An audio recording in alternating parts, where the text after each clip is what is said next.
കഴിഞ്ഞ എപ്പിസോഡിന്റെ അവസാനം ലീയും കൂട്ടരും വില്ലൻ ജഡ്ജിന്റെ ആളെ കൊടുക്കാൻ വേണ്ടിയിട്ട് ഒരു ട്രേഡിംഗ് കമ്പനി സ്ഥാപിച്ചിട്ടുണ്ടായിരുന്നു. അത് പോലീസുകാര് റെയ്ഡ് ചെയ്യാനായിട്ട് പോവുകയാണ്. ഇവരും എല്ലാ പ്ലാനും പൊളിഞ്ഞു എന്ന് പറഞ്ഞുകൊണ്ട് നിൽക്കുന്ന സമയം പോലീസുകാരും മറ്റും അകത്ത് വന്ന് നോക്കുമ്പോൾ ആ ഒരു കമ്പനിയിൽ ആരും തന്നെ ഉണ്ടായിരുന്നില്ല. ഇപ്പോഴാണ് ജീനയ്ക്കും പാർക്കിനും സമാധാനാകുന്നത്. ലീയും അവിടെ ഉണ്ടായിരുന്നു. ജോൺ ഹോയും ലീയെ വിളിച്ചിട്ട് ആ സോങ്ഡേ നാള് 3 ബില്യൺ ഇവിടെ ഇൻവെസ്റ്റ് ചെയ്തിട്ടുണ്ട്. ഇവർക്ക് നേരത്തെ തന്നെ അറിയായിരുന്നു പോലീസുകാര് ഇൻവെസ്റ്റിഗേഷൻ നടത്തുമെന്ന്. അതുകൊണ്ട് ഇവര് കമ്പനി മാറ്റിയതാണ്. ജോൺ ഹോയിടും പെട്ടെന്ന് തന്നെ അവിടെ നിന്ന് ഇറങ്ങാനായിട്ട് ലീയും ആവശ്യപ്പെടുന്നു. പാർക്കും ജീനയുടെ സുപ്പീരിയറിനോട് ദേഷ്യപ്പെടുന്നുണ്ട്. ഇതൊന്നും മനസ്സിലാക്കാതെയാണോ നിങ്ങൾ അന്വേഷണം എന്ന് പറഞ്ഞ് ഇറങ്ങി പുറപ്പെട്ടത്? എന്നെ ഒരാൾ വിളിച്ച് ഇവിടുത്തെ കാര്യങ്ങൾ പറഞ്ഞു തരികയായിരുന്നു. ശരിക്കും സംഭവിച്ചത് ഇയാളുടെ ഓഫീസിലേക്ക് വിളിച്ചത് ലീ തന്നെയാണ്. ഈ കമ്പനിയെ കുറിച്ചുള്ള ഇൻഫർമേഷൻ മുഴുവൻ അവൻ സുപ്പീരിയറിനോട് പറയുകയായിരുന്നു. അതിന്റെ മുഴുവൻ ഡീറ്റെയിൽസും അയാൾക്ക് അവൻ അയച്ചു കൊടുത്തിട്ടുണ്ടായിരുന്നു. അത് കണ്ടിട്ടാണ് ഇവിടെ റെയ്ഡിന് വേണ്ടിയിട്ട് അയാൾ വന്നിരിക്കുന്നത്. പാർക്കും ഇത് അറിഞ്ഞിട്ട് സോങ് ഡേ വിളിച്ച് നിങ്ങൾ മിറാക്കിൾ ഏഷ്യയിൽ ഇൻവെസ്റ്റ് ചെയ്തിട്ടുണ്ടായിരുന്നു എന്നൊക്കെ അയാളോട് ചോദിക്കുന്നുണ്ട്. എന്റെ കാശ് നഷ്ടമായി എന്ന് പറഞ്ഞ് സോങ് ഡേയും ആ ഒരു കമ്പനിയിലേക്ക് വരുന്നുണ്ട്. ഇയാള് വന്ന് നോക്കുമ്പോ ആ കമ്പനിയിൽ ആരും തന്നെ ഉണ്ടായിരുന്നില്ല. മറ്റൊരു കമ്പനിയിലേക്ക് പോലീസുകാർ എത്തുന്നുണ്ട്. ആ സമയം സോങ് ഡേയും അവിടെ ഉണ്ടായിരുന്നു. എന്റെ പണമെല്ലാം നഷ്ടമായല്ലോ എന്ന് പറഞ്ഞ് അയാളും കരയുന്നുണ്ട്. പാർക്ക് ചോദിക്കുന്നുണ്ട്, നിങ്ങൾ എത്ര പണമാണ് അതിനകത്ത് ഇൻവെസ്റ്റ് ചെയ്തത്? സോങ് ഡേയും പാർക്കിനോട്, നീയല്ലേ പറഞ്ഞത് 2 മാസത്തേക്ക് ഇവിടെ റെയ്ഡ് ഒന്നും ഉണ്ടാകില്ലെന്ന്? ഞാൻ എപ്പോഴാ അത് പറഞ്ഞേ? അത് ഞാനല്ല, ദേ ആ സുപ്പീരിയർ ആണ് എന്ന് പറഞ്ഞ് അയാളെ കാണിച്ചു കൊടുക്കുന്നുണ്ട്. അയാളാണ് റെയ്ഡ് ചെയ്തിട്ടുണ്ടായിരുന്നത്. സോങ് ഡേയും ഒരുപാട് വിഷമിക്കുന്നു. കാരണം വില്ലൻ ജഡ്ജിന്റെ പണമാണ് ഇവൻ ഇവിടെ ഇൻവെസ്റ്റ് ചെയ്തിട്ടുണ്ടായിരുന്നത്. അയാളും ഇവനെ വിളിക്കുന്നുണ്ട്. നമുക്ക് പണം കൊടുക്കാനായിട്ട് സമയമായി, ആ പണം ഉടനെ ഇവിടെ എത്തിക്കണമെന്ന് അയാളും വിളിച്ചു പറയുന്നുണ്ട്. ഇതിനെല്ലാം ശേഷം ഇവരും ഒരു പാർട്ടിയൊക്കെ വെക്കുന്നുണ്ട്. എല്ലാവരും ഒരുമിച്ച് മീറ്റ് ചെയ്യുന്നു. പാർക്കും ജീനയും ജോൺ ഹോയും ലീയും ഒക്കെ. 3 ബില്യൺ വോണല്ലേ ഇവർക്ക് കിട്ടിയിരിക്കുന്നത്. പാർക്കും ലീയോട് ചോദിക്കുന്നുണ്ട്, എന്തായാലും അയാളുടെ പണം നമ്മൾ അടിച്ചു മാറ്റി, അയാൾ അതിന് എങ്ങനെയായിരിക്കും റിയാക്ട് ചെയ്യുന്നത്? അതിന് ലീയും, അയാൾക്ക് 3 ബില്യൺ വോൺ എന്നൊക്കെ പറയുന്നത് ചെറിയ പണം മാത്രമാണ്, അയാൾ മറ്റു വഴികളിലൂടെ പണം സമ്പാദിക്കും. ഇപ്പൊ നമ്മൾ ഇത്രയും ചെയ്തത് വെറുതെ ആയെന്നാണോ നിങ്ങൾ പറയുന്നത്? അതെങ്ങനെ വെറുതെ ആകുന്നത്? നമ്മളൊരു ടീമായിട്ട് മാറിയില്ലേ? ഇനി നമുക്ക് എന്ത് വേണമെങ്കിലും ചെയ്യാം. ആരാണ് നമ്മുടെ എതിരാളിന്ന് നമുക്കിപ്പോ മനസ്സിലായില്ലേ? ലിയം മനസ്സിലോർക്കുന്നുണ്ട്. മുൻപത്തെ പ്രസിഡന്റ് ആണ് ഇതിനെല്ലാം കാരണമെന്ന് ഇവർ അറിഞ്ഞു കഴിഞ്ഞാൽ ഇവർ ശരിക്കും ഷോക്കാകും. അങ്ങനെ ഇവരെല്ലാവരും ഒരു ടീമായിട്ട് ചേരാമെന്ന് തീരുമാനിക്കുന്നുണ്ട്. ജോൺ ഹോൻ ചോദിക്കുന്നുണ്ട്, പുതിയ ഓഫീസിലായിരുന്നെങ്കിൽ നമ്മൾ പെട്ടുപോയനെ, ഞാൻ ശരിക്കും പേടിച്ചു പോയെന്ന് ജീനയും പറയുന്നുണ്ട്. ലീ നേരത്തെ തന്നെ ജോൺ ഹോയോട് അവന്റെ പ്ലാൻ എല്ലാം പറഞ്ഞിട്ടുണ്ടായിരുന്നു. പുതിയ ഓഫീസ് തുടങ്ങണമെന്നും ഇവൻ തന്നെ പോലീസുകാരെ വിളിച്ച് പഴയ ഓഫീസ് റെയ്ഡ് ചെയ്യാനായിട്ട് പറയുമെന്നും എല്ലാം തന്നെ ഇവരുടെ പ്ലാൻ തന്നെയായിരുന്നു. പുതിയ ഓഫീസ് പുതിയ ബിൽഡിംഗിലേക്ക് മാറ്റിയ കാര്യം സോങ് ഡേക്ക് ഇവർ മെസ്സേജും അയച്ചിട്ടുണ്ടായിരുന്നു. അങ്ങനെയാണ് അയാളും പുതിയ ഓഫീസിൽ വന്നിട്ട് ഇൻവെസ്റ്റ് ചെയ്തിട്ടുണ്ടായിരുന്നത്. അങ്ങനെ ഇവരിവിടെ ഇരിക്കുന്ന സമയം സീഹിയും ലീയെ കാണാൻ വേണ്ടിയിട്ട് അവിടേക്ക് എത്തിയിട്ടുണ്ടായിരുന്നു. അവൾ ഒളിച്ചു നിന്ന് അവരെയൊക്കെ നോക്കുകയാണ്. ആ സമയം മീഡിയക്കാരെയും പാർട്ടിയിൽ പങ്കെടുക്കാൻ വേണ്ടിയിട്ട് അവിടേക്ക് വരുന്നുണ്ട്. അവളെ കണ്ടതും സീഹിക്ക് മനസ്സിലാകുന്നുണ്ട് അന്ന് കോടതിയിൽ വെച്ച് ഇവള് മീഡിയക്കാരെ കണ്ടിട്ടുണ്ട്. സീഹി അവിടെ നിൽക്കുന്നത് ലീ ശ്രദ്ധിച്ചിട്ടുണ്ടായിരുന്നു. അവൾ ഇതൊക്കെ കണ്ട് തിരിച്ചു പോകുന്നുണ്ട്. ലീയും പുറകെ പോയി അവൾ പോകുന്നത് കാണുന്നുണ്ട്. പക്ഷെ അവൻ അവളെ തിരിച്ചു വിളിക്കില്ല. അടുത്ത ദിവസം ചീഫ് ജസ്റ്റിസ് ആകാൻ പോകുന്ന ആ ആള് വില്ലൻ ജഡ്ജിനെ കാണാനായിട്ട് വന്നിട്ടുണ്ടായിരുന്നു. അയാളുടെ മകൻ ഇൻഫ്ലുവൻസിന്റെ പേരിലാണ് ഒരു ഗവൺമെന്റ് ജോലി കിട്ടിയിട്ടുണ്ടായിരുന്നത്. അക്കാര്യം ലീ നേരത്തെ പുറത്തു കൊണ്ടുവന്നിരുന്നു. മകന്റെ ട്രയലും നടക്കുകയാണ്. മകന്റെ ആ ഒരു അഴിമതി വന്നത് കൊണ്ട് തന്നെ ഇയാൾക്ക് ചീഫ് ജസ്റ്റിസ് ആകാനായിട്ട് സാധ്യത കുറവാണ്. അയാളും പരാതിപ്പെടുന്നുണ്ട്, നിങ്ങളല്ലേ പറഞ്ഞത് എനിക്ക് ആ സീറ്റ് തരാമെന്ന്, ഇപ്പൊ എന്താ ചെയ്യാനായിട്ട് പോകുന്നത്? അതിന്റെ വില്ലൻ ജഡ്ജും എല്ലാം പ്ലാൻ ചെയ്തതുപോലെ തന്നെ നിങ്ങൾക്ക് ചീഫ് ജസ്റ്റിസ് ആയിട്ട് പ്രൊമോഷൻ ലഭിക്കുക തന്നെ ചെയ്യും. അതെങ്ങനെ? എന്റെ മകന്റെ ട്രയൽ നടക്കുകയല്ലേ? നിങ്ങളുടെ മകന്റെ ട്രയൽ ഉടനെ തന്നെ അവസാനിക്കുന്നതായിരിക്കും. എല്ലാ കാര്യങ്ങളും ഞാൻ നോക്കിക്കോളാം. പക്ഷെ എനിക്ക് വേണ്ടുന്നത് നിങ്ങൾ തരണം. പണം കൊടുക്കുന്ന കാര്യമാണ് വില്ലൻ ജഡ്ജും പറയുന്നത്. ആ ചീഫ് ജസ്റ്റിസ് ആകാനായിട്ട് പോകുന്ന ആളിന്റെ മകന്റെ ട്രയൽ കൈകാര്യം ചെയ്യുന്നത് ലീ ആണ്. പ്രതികാരം ചെയ്യണോ അതോ വില്ലൻ ജഡ്ജ് പറയുന്നത് പോലെ കേൾക്കണോ എന്നൊന്നും അവൻ അറിയില്ല. ഇവിടെ വില്ലൻ ജഡ്ജിന്റെ അടുത്തും ചീഫ് ജസ്റ്റിസ് ആകാൻ പോകുന്ന ആള് പണം കൊടുക്കില്ല എന്ന് തന്നെയാണ് പറയുന്നത്. പക്ഷെ വില്ലൻ ജഡ്ജ് അയാളെ ബ്ലാക്ക് മെയിൽ ചെയ്യുകയാണ്. പണം തന്നില്ലെങ്കിൽ നിങ്ങളുടെ മകന് ഏറ്റവും കൂടുതൽ ശിക്ഷ എത്ര കിട്ടുമോ അത്രയും കിട്ടുന്നതായിരിക്കും. കാരണം ഇവിടെയുള്ള ജഡ്ജിമാര് ഞാൻ പറയുന്നത് മാത്രമേ കേൾക്കുകയുള്ളൂ. അതുകൊണ്ട് ഞാൻ പറയുന്നത് പോലെ ചെയ്താൽ മാത്രമേ എല്ലാ കാര്യങ്ങളും കൃത്യമായിട്ട് നടക്കുകയുള്ളൂ. എനിക്ക് തരേണ്ടത് തന്നു കഴിഞ്ഞാൽ ചീഫ് ജസ്റ്റിസിന്റെ സീറ്റിൽ നിങ്ങളെ ഞാൻ ഇരുത്തുന്നതായിരിക്കും. അതുകൊണ്ട് തന്നെ അയാൾക്കും വില്ലൻ ജഡ്ജിന്റെ കണ്ടീഷൻ അംഗീകരിക്കേണ്ടതായിട്ട് വരുന്നുണ്ട്. ആ സമയമാണ് സോങ് ഡേ അവിടേക്ക് വരുന്നത്. അയാളുടെ കയ്യിൽ നിന്ന് വില്ലൻ ജഡ്ജിന്റെ പണം മുഴുവൻ നഷ്ടപ്പെട്ടിരിക്കുകയാണ്. ആ ചീഫ് ജസ്റ്റിസ് ആകാൻ പോകുന്ന ആള് കോടതിയിൽ നിന്നും ഇറങ്ങി പോകുന്നത് ലീയും കാണുന്നുണ്ട്. അയാളെ കാണുമ്പോൾ അവൻ ഓർമ്മ വരുന്നത് അവന്റെ അച്ഛന്റെ ട്രയലാണ്. അയാൾ പോകുമ്പോ അയാൾ അവനെ ശ്രദ്ധിക്കാൻ വേണ്ടിയിട്ട് വഴിയിൽ ലീയും നിൽക്കുന്നുണ്ട്. അവനും മനസ്സിൽ കരുതുന്നുണ്ട്, നീ ആ വില്ലൻ ജഡ്ജിന് എന്ത് കൊടുത്താലും നീ ഒരിക്കലും ചീഫ് ജസ്റ്റിസ് ആകാനായിട്ട് പോകുന്നില്ല. ഇവിടെ സോങ് ഡേയോട് വില്ലൻ ജഡ്ജ് ഒരു ഫൗണ്ടേഷന്റെ കാര്യം പറയുന്നുണ്ട്. കുറച്ച് പണം ആവശ്യമായിട്ട് വരുന്നുണ്ട്. സോങ് ഡേയും പണത്തിന്റെ കാര്യത്തിൽ ഒരു ചെറിയ പ്രശ്നമുണ്ട്. ഡെഡ് ലൈൻ ഒന്ന് മാറ്റി വെക്കാനായിട്ട് സാധിക്കോ? എന്തോ പ്രശ്നം സംഭവിച്ചിട്ടുണ്ടെന്ന് വില്ലൻ ജഡ്ജിന് മനസ്സിലാകുന്നുണ്ട്. സോങ് ഡേയും എന്നോട് ക്ഷമിക്കണം, ഞാൻ പറ്റിക്കപ്പെട്ടു. ഞാൻ കുറച്ച് പണം ഇൻവെസ്റ്റ് ചെയ്തിട്ടുണ്ടായിരുന്നു. പ്രോസിക്യൂട്ടേഴ്സ് അവിടെ റെയ്ഡ് ചെയ്തിട്ടുണ്ടായിരുന്നു. അവരൊക്കെ അവിടെ നിന്ന് നിന്നും രക്ഷപ്പെട്ടു. അവര് സ്കാമേഴ്സ് ആണെന്ന് അറിഞ്ഞുകൊണ്ടാണോ നിങ്ങൾ അവിടെ ഇൻവെസ്റ്റ് ചെയ്തത്? അതേന്ന് സോങ്ഡേയും. പാർക്ക് എന്നൊരു പ്രോസിക്യൂട്ടർ ഉണ്ടായിരുന്നു. അവിടെ റെയ്ഡ് ചെയ്യുന്നതിന് മുന്നേ എന്നെ എല്ലാ കാര്യങ്ങളും അറിയിക്കാമെന്ന് പറഞ്ഞിരുന്നതാണ്. പക്ഷെ കാര്യങ്ങളെല്ലാം കൈവിട്ടു പോയി. നിനക്ക് എത്ര പണമാണ് നഷ്ടപ്പെട്ടത്? അത് ഏകദേശം 3 ബില്യൺ വോൺ. പ്രോസിക്യൂട്ടർ പാർക്ക് അവർ കണ്ടുപിടിക്കാമെന്ന് എന്നോട് ഏറ്റിട്ടുള്ളതാണ് എന്നൊക്കെ പറയുമ്പോ വില്ലൻ ജഡ്ജിനും നന്നായിട്ട് ദേഷ്യം വരുന്നുണ്ട്. എന്നാ അവരെയൊക്കെ കണ്ടുപിടിക്കാനായിട്ട് പോകുന്നത്? പോലീസുകാര് ആ 3 ബില്യൺ വോൺ നിനക്ക് എവിടുന്ന് കിട്ടിയെന്ന് ചോദിച്ചാൽ നീ എന്താ പറയാനായിട്ട് പോകുന്നത്? ഞാൻ നിനക്ക് തന്നു എന്നാണോ എന്ന് പറഞ്ഞിട്ട് സോങ്ഡേ എടുത്തിട്ട് അടിക്കുന്നുണ്ട്. നിങ്ങൾ ഇനി ഒന്നും ചെയ്യണ്ട. ഞാൻ നിങ്ങളെ വിളിക്കുന്നത് വരെ എന്റെ കൺവട്ടത്ത് കണ്ടുപോകരുത്. ഒന്നും ചെയ്യാതെ മിണ്ടാതിരുന്നോണം. ആ സമയമാണ് ചീഫ് ജസ്റ്റിസ് ആകാൻ പോകുന്ന ആള് ഇവന് മെസ്സേജ് അയക്കുന്നത്. കുറച്ച് പണം അയാള് വില്ലൻ ജഡ്ജിന് അയച്ചു കൊടുത്തിട്ടുണ്ടായിരുന്നു. വില്ലൻ ജഡ്ജും നിങ്ങളുടെ മകന്റെ ട്രയല് നാളെ ഞാൻ പറയുന്നതനുസരിച്ച് നടക്കുന്നതായിരിക്കുമെന്ന് മെസ്സേജും അയക്കുന്നുണ്ട്. ഈ സോങ്ഡേ വിഷമിച്ചിറങ്ങി പോകുന്നത് വില്ലൻ ജഡ്ജിന്റെ സെക്രട്ടറിയും കണ്ടിട്ടുണ്ടായിരുന്നു. അതിനുശേഷം വില്ലൻ ജഡ്ജും ലീയെ വിളിപ്പിച്ചിട്ടുണ്ടായിരുന്നു. എന്നെ വിളിപ്പിച്ചിരുന്നോ എന്ന് ചോദിക്കുമ്പോ അയാളും ഒരു ഫയല് ലീക്ക് കൊടുക്കുന്നുണ്ട്. അത് കണ്ടിട്ട് അവന് വല്ലാതെ വിഷമം തോന്നുന്നുണ്ട്. അതെന്താണെന്ന് ഇപ്പോൾ പറയുന്നില്ല. ശേഷം ലീയും ചീഫ് ജസ്റ്റിസ് ആകാൻ പോകുന്ന ആളെ ചെന്ന് കാണുന്നുണ്ട്. എന്റെ മകന്റെ ട്രയലിലെ ജഡ്ജ് നിങ്ങളല്ലേ? എന്റെ മകനാണ് അവനെന്ന് നിങ്ങൾക്ക് അറിയാലല്ലേ? അവന്റെ ട്രയല് വിധി നിങ്ങള് അവൻ തെറ്റുകാരനല്ല എന്ന് വിധിക്കണം. എന്നിട്ട് ഈ ഒരു പെൻ ഡ്രൈവ് ആ വില്ലൻ ജഡ്ജിന്റെ കയ്യില് ഏൽപ്പിക്കണമെന്ന് പറഞ്ഞിട്ട് അവന്റെ കയ്യിൽ കൊടുക്കുന്നുണ്ട്. വിധിയുടെ കാര്യം പറയുകയാണെങ്കിൽ ഇതിനു മുന്നേ ഒരു കേസ് ഉണ്ടായിരുന്നു. അതുപോലെ വിധിച്ചാ മതിയോ? മതി എന്ന അയാളും തെറ്റായ ഇൻഫർമേഷൻ പ്രചരിപ്പിക്കുകയും മറ്റൊരാളുടെ ഡ്യൂട്ടിയെ ഫോഴ്സ്ഫുള്ളി ചെയ്യിപ്പിക്കുകയും ചെയ്താൽ 5 വർഷത്തേക്ക് ശിക്ഷ വിധിക്കുന്നതായിരിക്കും. നീ എന്താ ഇപ്പൊ ചെയ്യുന്നത്? നിങ്ങളുടെ മകൻ തെറ്റായ രീതിയിലാണ് ജോലിക്ക് കയറിയിട്ടുണ്ടായിരുന്നത്. എത്രയോ ആൾക്കാര് ഇതിനുവേണ്ടി കഷ്ടപ്പെട്ട് പഠിക്കുകയും ഗവൺമെന്റ് സർവീസിൽ കയറാനായിട്ട് പ്രയത്നിക്കുകയും ചെയ്യുമ്പോ നിങ്ങളെ പോലുള്ള ആൾക്കാര് അവരുടെ മക്കളെ അധികാരം മാത്രം ഉപയോഗിച്ച് അവർക്ക് ഗവൺമെന്റ് ജോലി വാങ്ങിക്കൊടുക്കുകയാണ്. ഒരു ജഡ്ജ് സ്വന്തം മകന് വേണ്ടി ഇങ്ങനെല്ലാം ചെയ്യാനായിട്ട് പാടുണ്ടോ? നിങ്ങൾക്കും അതിന് 18 മാസത്തെ ശിക്ഷ ലഭിക്കുന്നതായിരിക്കും. എന്നെ നീ ഭീഷണിപ്പെടുത്തുവാണോ എന്ന് പറഞ്ഞ് ലീ അടിക്കാനായിട്ട് വരുമ്പോ ലീ അയാളെ തിരിച്ചടിക്കുന്നുണ്ട്. നിങ്ങളുടെ മകന്റെ ട്രയല് ഞാൻ തന്നെയാണ് കൈകാര്യം ചെയ്യാനായിട്ട് പോകുന്നത്. 18 മാസത്തെ ശിക്ഷ അവന് ഞാൻ വിധിക്കുന്നതായിരിക്കും എന്ന് പറഞ്ഞ് ഒരു ഫയല് അയാളുടെ കയ്യിൽ കൊടുക്കുന്നുണ്ട്. അയാളും അത് മറിച്ചു നോക്കുന്നുണ്ട്. അയാള് കൈക്കൂലി വാങ്ങിയതിന്റെയും വിധി പ്രസ്താവിച്ചത് മറ്റുള്ളവര് പണം കൊടുക്കുന്നത് കൊണ്ടും മാത്രമാണെന്ന് അതിനകത്ത് എഴുതിയിട്ടുണ്ട്. വില്ലൻ ജഡ്ജ് ലീക്ക് കൊടുത്ത ഫയല് അത് തന്നെയായിരുന്നു. അയാള് കൈക്കൂലി വാങ്ങിയിട്ടാണ് പല കമ്പനികൾക്കും അനുകൂലമായിട്ട് വിധി പ്രസ്താവിച്ചിട്ടുണ്ടായിരുന്നത്. ഇവന്റെ അച്ഛന്റെ കേസും അയാള് അങ്ങനെ തന്നെയാണ് ചെയ്തിട്ടുണ്ടായിരുന്നത്.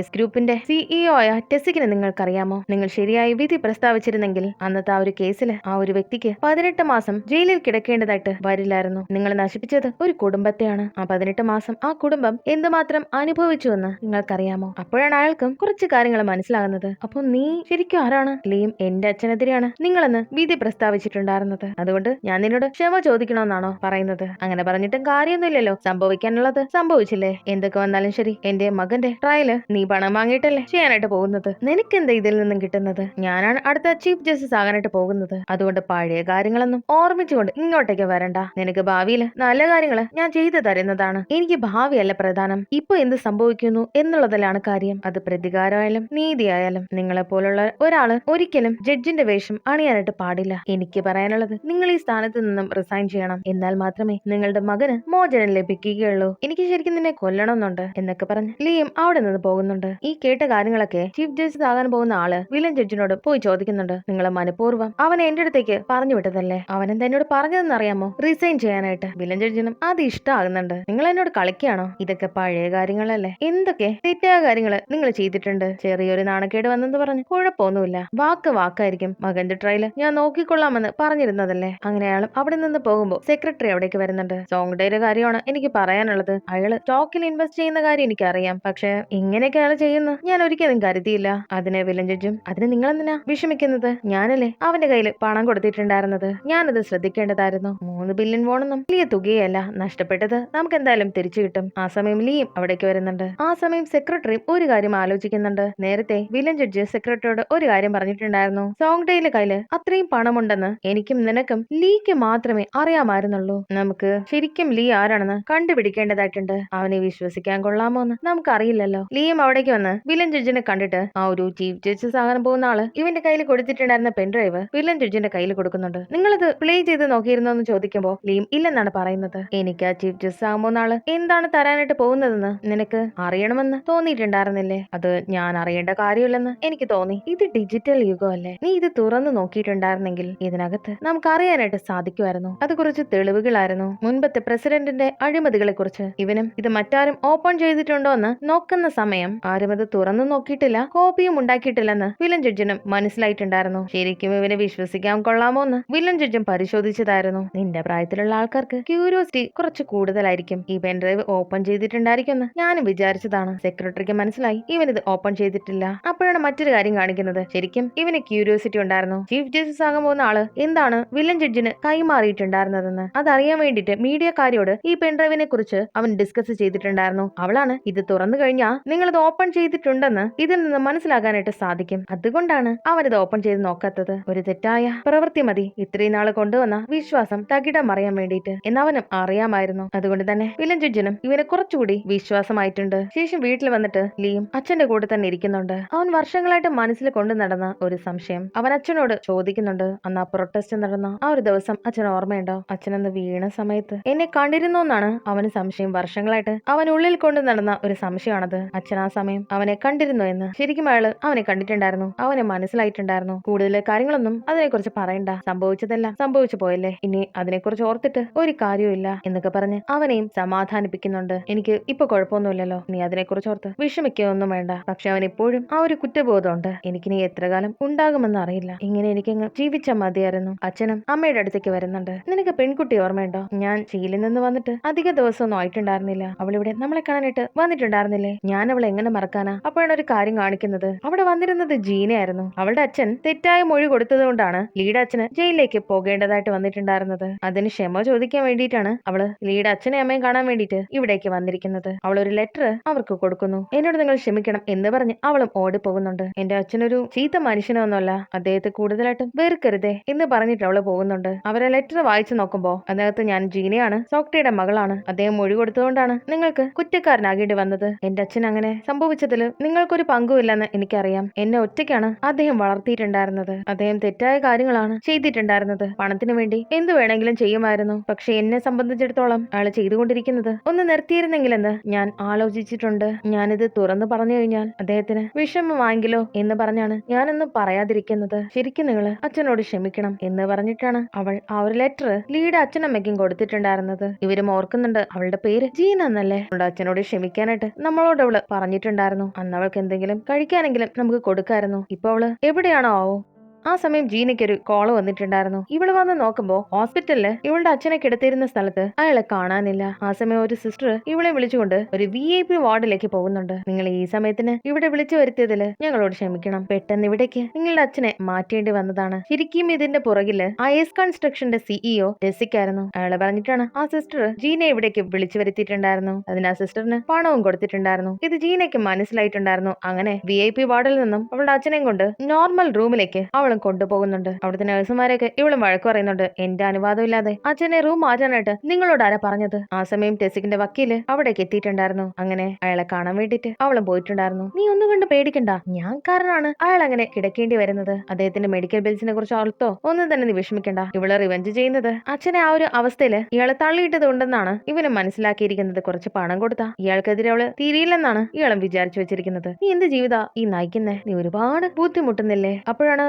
കുട്ടിക്കാലത്ത് അവളുടെ ആ ഒരു സംഭവം കാണിക്കുന്നത്. അച്ഛന് ആ ഒരു റീഡെവലപ്മെന്റിന്റെ പ്രൊട്ടസ്റ്റില് പരിക്ക് പറ്റിയിട്ടുണ്ടായിരുന്നു എന്നറിഞ്ഞ് ഇവളും ഹോസ്പിറ്റലിലേക്ക് വരുന്നുണ്ട്. അവിടേക്ക് ഈ ടെസിക്കും വന്ന് കുറച്ച് പണം അയാളുടെ കയ്യിൽ വെച്ചിട്ട് പോകുന്നത് ഇവളും കണ്ടിട്ടുണ്ടായിരുന്നു. അന്ന് ഇവള് സ്കൂളിൽ പഠിക്കുകയായിരുന്നു. എന്നിട്ട് അവൾക്കൊരു ബ്ലാക്ക് കാർഡ് കൊടുക്കുന്നുണ്ട്. നിനക്ക് എത്ര വേണമെങ്കിലും ചെലവഴിക്കാം, നമുക്കൊരു ടീം ആയിക്കൂടെ? ഈ കാർഡ് ഇനി നിന്റെയാണ്. പക്ഷെ അവളത് സ്വീകരിക്കില്ല. നിന്നെ ഞാൻ എപ്പോഴെങ്കിലും പിടികൂടുന്നതായിരിക്കും. പണം തന്ന് എന്നെ വീഴ്ത്താമെന്ന് നീ പ്രതീക്ഷിക്കണ്ട എന്ന് പറഞ്ഞ ആ കാർഡും ഒടിച്ചു കളയുന്നുണ്ട്. ലീക്ക് വില്ലൻ ജഡ്ജി കൊടുത്തിട്ടുണ്ടായിരുന്ന ആ ഒരു ഫയല് ബേക്കിന് അവൻ കൊണ്ട് കൊടുക്കുന്നുണ്ട്. ഇതെന്തിനാ ലീ നിങ്ങൾക്ക് കൊണ്ട് തന്നിട്ടുണ്ടായിരുന്നത്? അപ്പോഴേക്കും ലീയും അവിടേക്ക് വരുന്നുണ്ട്. നമുക്ക് അവനോട് തന്നെ നേരിട്ട് ചോദിച്ചു നോക്കാം. ഇതെല്ലാം സത്യമാണോ? ആ ചീഫ് ജസ്റ്റിസ് ആകാൻ പോകുന്ന ആള് കൈക്കൂലി വാങ്ങിയിട്ടാണോ വിധി പ്രഖ്യാപിച്ചിട്ടുണ്ടായിരുന്നത്? നിനക്ക് ആ വില്ലൻ ജഡ്ജിനെ കുറിച്ച് എങ്ങനെയാണ് അറിയാമായിരുന്നത്? എന്റെ കയ്യില് ആ ഒരു പട്ടാളക്കാരുടെ അഴിമതി അടങ്ങുന്ന ഒരു ബുക്ക് കിട്ടിയിട്ടുണ്ടായിരുന്നു. അത് അന്വേഷിച്ച് ആ വില്ലൻ ജഡ്ജും വന്നിട്ടുണ്ടായിരുന്നു. അന്നാണ് എനിക്ക് അയാളെ കുറിച്ച് മനസ്സിലായത്. എനിക്ക് നിന്നെ വിശ്വാസമില്ല. നീ അന്ന് സീരിയൽ കില്ലറിനെ പിടികൂടിയ സമയത്തെ എനിക്കൊരു സംശയം ഉണ്ടായിരുന്നു. നീ ഒരു ജഡ്ജായിരിക്കേണ്ട സമയത്ത് പ്രോസിക്യൂട്ടറിനെ പോലെയാണ് പെരുമാറിയിട്ടുണ്ടായിരുന്നത്. അതെന്തിനു വേണ്ടിയിട്ടാണ്? അത് ആ വില്ലൻ ജഡ്ജിന്റെ വിശ്വാസം കിട്ടാൻ വേണ്ടിയിട്ടായിരുന്നു. അതുകൊണ്ടാണ് നീ അയാളിൽ നിന്നും കാറ് വാങ്ങിയിട്ടുണ്ടായിരുന്നത്. അയാളിൽ നിന്നൊന്നും അല്ല, ഞാൻ അത് സ്വന്തമായിട്ട് വാങ്ങിയതാണ്. 5 വർഷത്തെ ഇൻസ്റ്റാൾമെന്റോടെയാണ് ഞാൻ പണം അടയ്ക്കുന്നത്. ബേക്കും എന്തായിരുന്നാലും ഞങ്ങള് അയാൾക്കെതിരെ ഒരു അന്വേഷണം നടത്താനായിട്ട് പോവുകയാണ്. അയാളെ കുറിച്ച് അന്വേഷിക്കുന്നത് അത്ര എളുപ്പമല്ല. പവറുള്ള ഒരുപാട് ആൾക്കാര് അവന്റെ പിന്നിലുണ്ട്. അല്ല, നീ എന്തിനാ ഞാനൊരു ചീഫ് ജസ്റ്റിസ് ആകാനായിട്ട് ആഗ്രഹിക്കുന്നത്? അതും ആ വില്ലൻ ജഡ്ജുമായിട്ട് എന്തെങ്കിലും ബന്ധമുണ്ടോ? ഉണ്ട്. വില്ലൻ ജഡ്ജിനെ തകർക്കണമെങ്കിൽ അല്ലെങ്കിൽ നിങ്ങൾ ചീഫ് ജസ്റ്റിസ് ആയേ മതിയാവൂ. അയാളുടെ പിന്നിൽ ആരോ ഉണ്ട്, അത് ആരാണെന്ന് നിനക്ക് കണ്ടുപിടിക്കാനാകുമോ എന്ന് ചോദിക്കുമ്പോ ലിയം ഒരു ഫോട്ടോ ബേക്കിന് കാണിച്ചു കൊടുക്കുന്നുണ്ട്. അത് ആ മീഡിയക്കാരി എടുത്തിട്ടുണ്ടായിരുന്നതാണ്. അത് കണ്ടിട്ട് ബേക്കും ചീഫിനോട് ആ ഷാഡോ ഗവൺമെന്റിന്റെ തലവൻ ആരാണെന്ന് നിങ്ങൾക്കറിയാമോ? ഇല്ലെന്ന് അയാളും. അത് മുൻപത്തെ പ്രസിഡന്റ് ആണ്. ഇതൊക്കെ കാണുമ്പോ ബേക്കിനും വളരെ സന്തോഷമാകുന്നുണ്ട്. ഇത് കണ്ട ഉടനെ ഇയാളും താനൊരു ചീഫ് ജസ്റ്റിസ് ആകാമെന്ന് സമ്മതിക്കുന്നുണ്ട്. ഇവിടെ സെക്രട്ടറിയും എന്തോ കണ്ടുപിടിക്കാനുള്ള ശ്രമത്തിലാണ്. ഒരു കോൾ റെക്കോർഡ് അയാളും പരിശോധിക്കുന്നു. അതിലെയും പാർക്കുമായിട്ട് എന്തോ കണക്ഷൻ ഉണ്ടെന്ന് കണ്ടുപിടിക്കാൻ വേണ്ടിയിട്ടാണ്. ഇവർക്ക് രണ്ടുപേർക്കും എന്തോ കണക്ഷൻ ഉണ്ട് എന്ന് അയാൾക്ക് മനസ്സിലാകുന്നുണ്ട്. പക്ഷെ ഇക്കാര്യം അയാൾ വില്ലൻ ജഡ്ജിനോട് പറയില്ല. വില്ലൻ ജഡ്ജിന് എന്തായാലും ഒരു ചീഫ് ജസ്റ്റിസിനെ നിയമിച്ച മതിയാകൂ. പക്ഷെ അയാളുടെ മകന്റെ പ്രശ്നം കാരണം അയാളെ നിയമിക്കാൻ പറ്റുന്നില്ല. അതുകൊണ്ട് വില്ലൻ ജഡ്ജിന്റെ സഹായിയോട് അയാളുടെ മകനെ കൊന്നുകളയാനായിട്ട് മെസ്സേജ് അയക്കുന്നുണ്ട്. അതൊരു ആത്മഹത്യയാണെന്ന് വരുത്തി തീർക്കണം. സെക്രട്ടറിയും സോങ്ഡയുടെ അടുത്ത് വന്നിട്ട് ലീയും പാർക്കും ഒരുമിച്ചാണ് വർക്ക് ചെയ്യുന്നത്. നിങ്ങൾക്ക് ആക്സിഡന്റലി ആണ് പാർക്കിനെ പരിചയപ്പെടേണ്ടി വന്നതെന്ന് എനിക്ക് തോന്നുന്നില്ല. ഇത് നിങ്ങൾക്ക് വേണ്ടി ചെയ്തൊരു പണിയാണെന്നാണ് എനിക്ക് തോന്നുന്നത്. വില്ലൻ ജഡ്ജിനോട് ഇത് പറയണ്ടേ? അതിന് സെക്രട്ടറിയും ഇപ്പൊ നിങ്ങളോടൊന്നും ചെയ്യരുതെന്നല്ലേ ആള് പറഞ്ഞിരിക്കുന്നത്, അതുകൊണ്ടൊന്നും ചെയ്യുന്നത് ബുദ്ധിയല്ല. ശേഷം മുമ്പത്തെ പ്രസിഡന്റ് അയാൾക്കറിയാവുന്ന ഒരു മന്ത്രവാദിനിയോട് രണ്ടുപേരുടെ പേരുകൾ എഴുതി കൊടുത്തിട്ടുണ്ട്. അടുത്ത പ്രസിഡന്റ് ആവാനായിട്ട് പോകുന്നത് ആരാണെന്ന് കണ്ടുപിടിക്കാനായി അവരോടും ആവശ്യപ്പെടുന്നുണ്ട്. അവരും അതിൽ നിന്നും ഒരാളെ സെലക്ട് ചെയ്ത് അയാൾക്ക് കൊടുക്കുന്നു. ഇപ്പോ ഭരിച്ചുകൊണ്ടിരിക്കുന്ന അതേ പ്രസിഡന്റ് തന്നെയാണ് അടുത്ത തവണ വീണ്ടും ഭരിക്കാനായിട്ട് വരുന്നത് എന്നയാൾക്ക് മനസ്സിലാകുന്നുണ്ട്. ഇവിടെ വില്ലൻ ജഡ്ജിന്റെ നിർദ്ദേശപ്രകാരം ആ സഹായിയും ചീഫ് ജസ്റ്റിസ് ആകാൻ പോകുന്ന ആളുടെ മകനെ തട്ടിക്കൊണ്ട് വന്നിട്ടുണ്ടായിരുന്നു. അയാളെ കൊല്ലാനുള്ള ശ്രമത്തിലാണ്. അങ്ങനെ അയാളും അവനെ കാറിലിരുത്തി അതില് ഒരു വിഷവാതകം കത്തിച്ചു വെച്ചിട്ട് കാറുമടച്ച് പോകുന്നുണ്ട്. എന്നിട്ട് വില്ലൻ ജഡ്ജിനോട് എല്ലാം പറഞ്ഞതുപോലെ ചെയ്തിട്ടുണ്ടെന്ന് വിളിച്ചു പറയുന്നു. ശേഷം വില്ലൻ ജഡ്ജ് ഒരു പെൻഡ്രൈവ് ലീയുടെ കയ്യിൽ കൊടുക്കുന്നുണ്ട്. അതിനകത്ത് മുൻപത്തെ പ്രസിഡന്റിന്റെയും ഇപ്പൊ ഇരിക്കുന്ന മന്ത്രിമാരുടെയും ഒക്കെ തന്നെ അഴിമതികളും മറ്റും ഉണ്ടായിരുന്ന ഫയലാണ്. നിനക്കിത് ഞാൻ തരുന്നത് ഒരു കാര്യത്തിന് വേണ്ടിയിട്ടാണ്. എന്റെ കൂടെ നീയും ജോയിൻ ചെയ്യണം. നമുക്ക് രണ്ടുപേർക്കും ചേർന്ന് ഈ ഒരു രാജ്യത്തെ നയിക്കുന്ന അധികാര ശക്തികളായിട്ട് മാറണം എന്ന് പറയുന്നുണ്ട്. വില്ലൻ ജഡ്ജ് അവന്റെ വലങ്കയായിട്ട് ലീയെ വിളിച്ചിരിക്കുകയാണ്. അടുത്ത ചീഫ് ജസ്റ്റിസ് ആകാൻ പോകുന്ന ആളുടെ മകന്റെ ട്രയൽ നീ അറ്റൻഡ് ചെയ്യണം. അവൻ കുറ്റക്കാരനല്ലാന്ന് നീ വിധിക്കണം എന്ന് ലീയോടും പറയുന്നു. നിനക്ക് ആ ഷാഡോ ഗവൺമെന്റിലേക്ക് വരണമെന്നുണ്ടെങ്കിൽ നീ ഞാൻ പറഞ്ഞതുപോലെ ചെയ്യണം. അങ്ങനെ ലീയും ട്രയലിൽ പങ്കെടുക്കാൻ വേണ്ടിയിട്ട് പോവുകയാണ്. പക്ഷേ ആ ചീഫ് ജസ്റ്റിസ് ആകാൻ പോകുന്ന ആളുടെ മകൻ അവിടെ ഹാജരായിട്ടില്ല. വക്കീലിനോട് ചോദിക്കുമ്പോൾ അയാളെ വിളിച്ചിട്ട് കിട്ടുന്നില്ല. അദ്ദേഹം ഇവിടെ എത്തിച്ചേരുമെന്നാണ് പ്രതീക്ഷിക്കുന്നത്. അങ്ങനെ സമയം ഒരുപാടായിട്ടും അയാളുടെ മകൻ ഇവിടേക്ക് വരുന്നില്ല. ഇതിപ്പോ 10 മിനിറ്റ് ആയല്ലോ, എത്ര സമയമാണ് ഇനി ആവശ്യം? അങ്ങനെ വക്കീലും അവനെ വിളിച്ചു നോക്കുന്നുണ്ട്, പക്ഷെ കിട്ടുന്നില്ല. ആ സമയം സെക്രട്ടറി വന്നിട്ട് വില്ലൻ ജഡ്ജിനോട് ഒരു കാര്യം പറയുന്നുണ്ട്. അങ്ങനെ അയാളും അത് കേട്ടിട്ട് പുറത്തേക്ക് പോകുന്നുണ്ട്. അയാൾ പ്രതീക്ഷിച്ചിരുന്ന വാർത്ത എന്ന് പറയുന്നത് ചീഫ് ജസ്റ്റിസിന്റെ മകൻ ആത്മഹത്യ ചെയ്തു എന്നാണ്. ലീക്കും ഓർമ്മയുണ്ട്, കഴിഞ്ഞ ജന്മത്തിൽ ഇതേ ചീഫ് ജസ്റ്റിസിന്റെ മകൻ ആത്മഹത്യ ചെയ്തതാണ്. മകനെ നഷ്ടപ്പെട്ടു എന്ന സെന്റിമെന്റ്സിൽ അയാള് ചീഫ് ജസ്റ്റിസ് ആയിട്ടുണ്ടായിരുന്നു. അപ്പോഴാണ് മറ്റൊരു ട്വിസ്റ്റ് കാണിക്കുന്നത്.